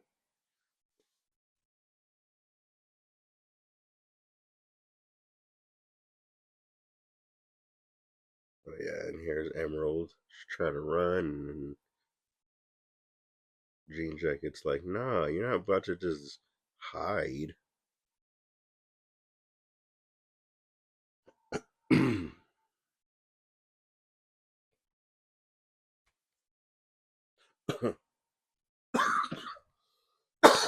um, yeah. It was possible that Holst survived. Okay, so the piece of equipment that Holst had actually fell. So I believe it is possible to save the video footage that they got. Holst could have survived because it apparently takes a couple of days or so, or hours, for anyone to be fully digested. So by the end of this movie, it is possible that Antler's Holst actually could have survived. So this movie, Angel being sucked into Jean Jacket, this part of the movie is when it got very disturbing for me.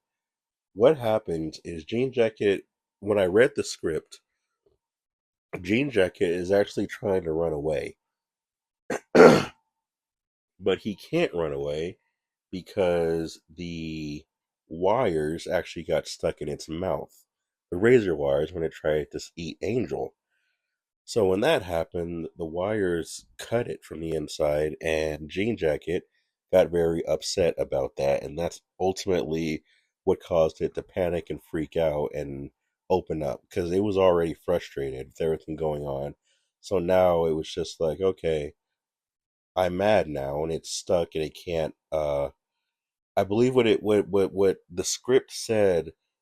It was trying to release clouds of or pieces of dust that mimic clouds to try and escape or try and get itself to safety so that way it can somehow get itself to safety. So it was trying to release smoke clouds to disguise itself so that way it could get out. I know it's kind of complicated me saying that, but from what I understand, that's what the script said. So it opened up because it was like it was actually stuck. So now, with all of its anger and frustration and having to go into Omega Predator mode and it being tempted and poked at like a bear, it's like, okay, time to open up real quick.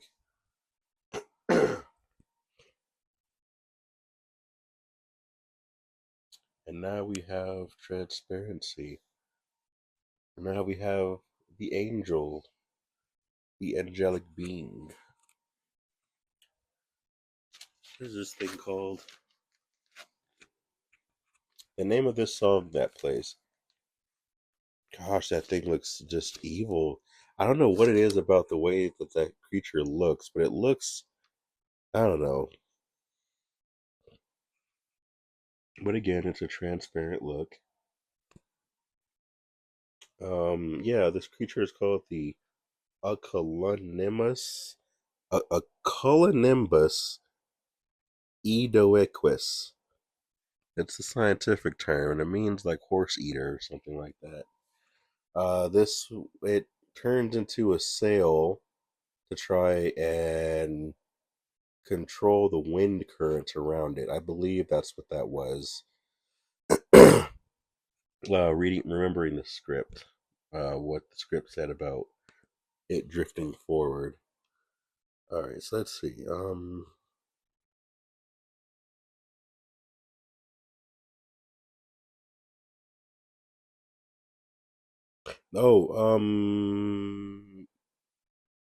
wow, I think I actually got all my notes in. Wow. Well, there's like two more. The song that plays during this moment is called "The Hero's Fall." The music is what's very important is, like I said, each scene tells a complete story. It was important that this scene did not feel like a huge adrenaline rush. It felt like, you know, the thing about showing the true form of Jean Jacket is you don't want it to have this huge, heavenly, epic, fearful type sound to the music. You really don't want to have that. By having it transform, it plays this nice, gentle melody, and that is very important because this creature, this entity, is a very powerful manifestation of illusion also within its shapeshifting. The illusion being, look how beautiful I am, look how pretty I am, look how much of a spectacle I am, look how amazing that I look, how amazing I look, and you just want to look at me all day. And it slowly starts to say, hey, now that you're looking at me and all my wonderful beauty, I'm secretly going to eat your soul now. I'm gonna eat you. I'm gonna kill you. Um, Possible reference to feminine energy also, which is this idea of the beauty of women versus the nature of women of femininity, and how if female nature actually existed within the male physique, what would that be? What would that be for the psychological mind? And it was very much so like the beauty of female nature is enticing to lure the male species. Ouch.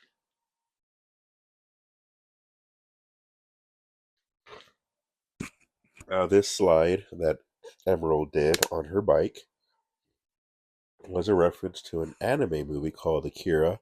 She did that stunt on her own. That was a stunt double. Two more things I want to say real quick. Emerald, um, ah, I believe I forgot that quick.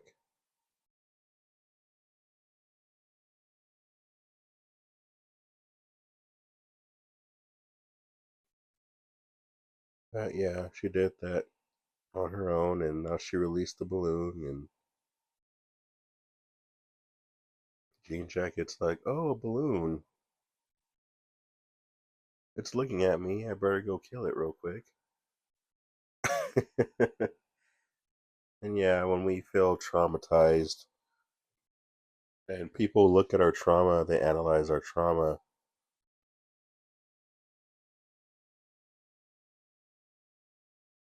That does get very frustrating, and we just want to destroy that thing. That's just like,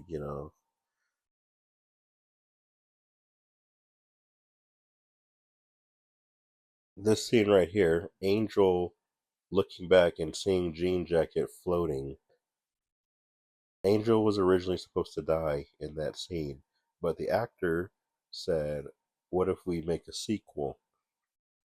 Angel talked with the director, with Jordan Peele, and they figured out a few things um, on what they can do to set up for a second movie if they decide to make it. Angel being alive was one of them. So Angel Living was actually a rewrite.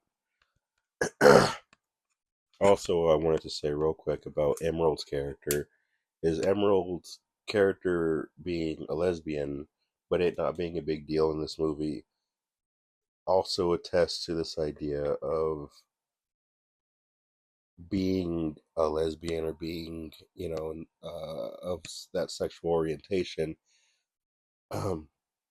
Um, doesn't have to be a spectacle. It doesn't have to be a huge thing.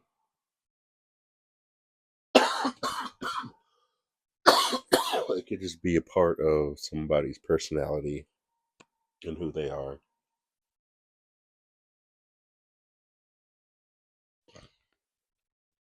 So that was another message. In a sense, in a sense.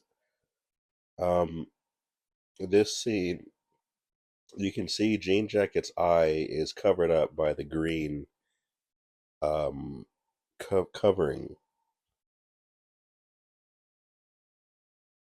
and it can't see Jupe's face, the balloon Jupe. So it flies over and actually tries to leave. But as you can see, as it tries to leave, it transforms and sucks the balloon within itself.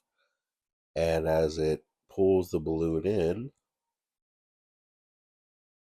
the pressure builds up and it pops, representing the breaking of trauma and traumatic cycles, and that being a full circle of the moment Jupe and Gordy fist bumped each other underneath the table. Um, it was that green covering that blocked their eyes from seeing each other. So it was recreated in this moment, and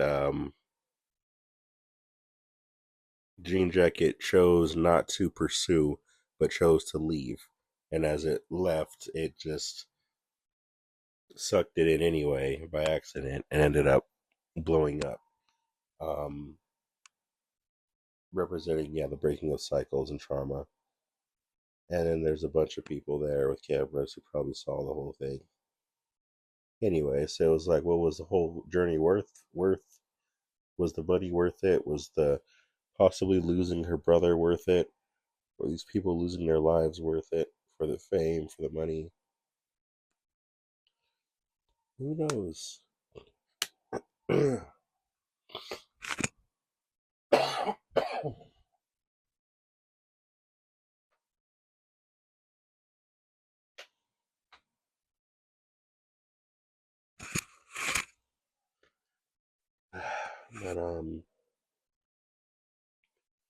But yeah. So now Emerald closes her eyes and opens them back up, and there's our boy OJ on Lucky. Um, when Jean Jacket transforms out yonder, when Jean Jacket transforms, you hear a loud horn type sound. That is, a lot of people were saying that was possibly, I think, Jericho's horns. Whenever it was time for the end of the world to happen, there were going to be horns that would be heard throughout the skies. So it was possible that that horn type sound was Jean Jacket releasing its angelic power, its angelic authority before transforming. Yeah, now I'm at the end credits, and they're playing the old Western music. Again, Jean Jacket being a design of a Western hat, and the origin of his creation being of a Western TV show, or something like that. Of Yeah, yeah. So yeah, I guess we'll talk through the previews a little bit, but yeah, that was basically, that was Nope. That was the movie. So yeah, the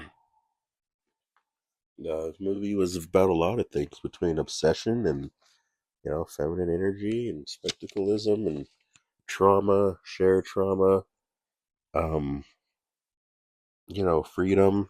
The horses representing freedom, and sometimes the price of spectacleism is freedom, or the price of romanticizing our pain or traumas is the price is freedom, is sacrificing our freedom. And yeah, Mr. Nobody, representing a more an idea of transparency and yeah, being grateful for what you have, for who you have right in front of you in this moment, being grateful for family and the journeys that you guys share and go through, and not always looking for that bigger thing, but also really appreciating what is right in front of you. Um, yeah, fries is there's one open now. I'm a Gordo, Impossible Shot. Um, Thank you, Jordan Peele, for this movie and the great sublimate, sub, whatever, it's the subliminal stuff of the movie and just the transparent message and theme behind it, and the movie being an idea or an allegory of movie making itself, how it can be a beautiful, expressive thing, how it can be a very destructive, soul sucking thing, and just how it repeats trauma in the hamster wheel, and how trauma is represented as a circular thing, and also it resembles a film reel which is round, and yeah, something one of the ideas for yeah, but this was a great movie, a lot of great messages behind it, great cinematography, great a lot of things, but I don't know. It would be cool to work with Jordan Peele one day. It would be cool, interesting if he actually listened to this. Oh my god. If he actually listened to this whole commentary, that would be awesome. That would be amazing. He's like, hey, I want to work with you. I'm like, what? I want to work with you. And like, make me an actor. Make me OJ's cousin or something. And yeah, nope. And I guess for the title, a lot of people say that the title means not of planet Earth, but of course through the behaviors of Jean Jacket and everything, and the overall theme of the movie. Um, nope, that wouldn't really be an accurate description of what it means, because Jean Jacket isn't necessarily from another planet. It is like Earth created, at least from um, yeah. But I don't know from what the signs say.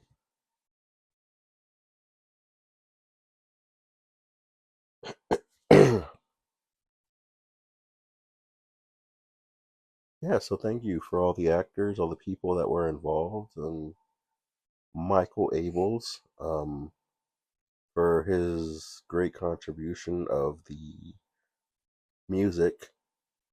Some of my top few songs for Michael Abels, the music composer of this movie. It wasn't the Oprah shot. It was A Hero's Fall, which played when OJ faces off with Jean Jacket. Um, I think it was Planning or something, Planning the Assault or something, which was the song that played when the four of them were coming up with a plan on how they were going to capture Jean Jacket. The next two songs was Run from the movie Us. I love that song. And I love Michael Abels, his remix on that song. I Got Five on it. I love that one. And Pas de Deux, that was also on Us. And yeah, like I said, Run. And yeah, I love Michael Abels. He does some good music. And I love how he's able to fully capture a moment with his music, from being horrifying to being beautiful to being western, to fully investing all you have into one moment, not just one whole movie and splitting it into the whole movie, but putting all you have into one section. I admire that. Music reflects the directing and the acting and the scenes. Thank you, everybody. Do the best you can with what you got. And I'm signing off. Thank you for listening.